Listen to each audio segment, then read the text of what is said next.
Since the beginning of music charts, every music manager has tried to work out ways to get their band the coveted #1 spot.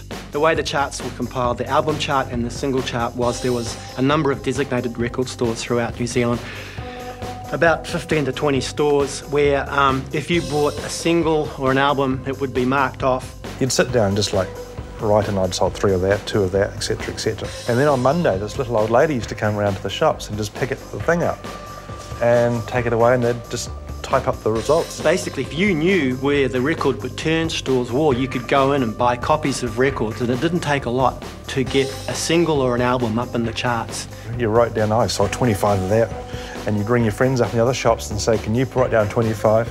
So it was a very easy system to manipulate.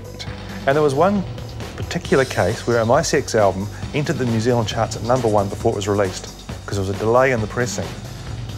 And so the chart comes out, and here's Space Race by My Sex, #1 album. And we were looking at the chart as our records arrived from the warehouse. It was all crap. A moment that was almost lost in the fog of music history is the story of Pop Mechanix, whose manager in 1986 tried to get their single Celebration of the Skin to the top of the charts. This is going to be the breakthrough single for Pop Mechanix. Celebration of the Skin. It was one of the best songs they'd ever done. The song just popped up at number 15, and it was like terrific. This thing could go all the way to #1. And the following week, it was gone, disappeared. And it came out a few months later that Pop Mechanix manager at the time had been going around buying job lots of the single. What went wrong? All the checks bounced. Obviously, Rianne smelt a rat, and they just banned Pop Mechanix from there. I mean, I think they would have got away with it if the check hadn't bounced.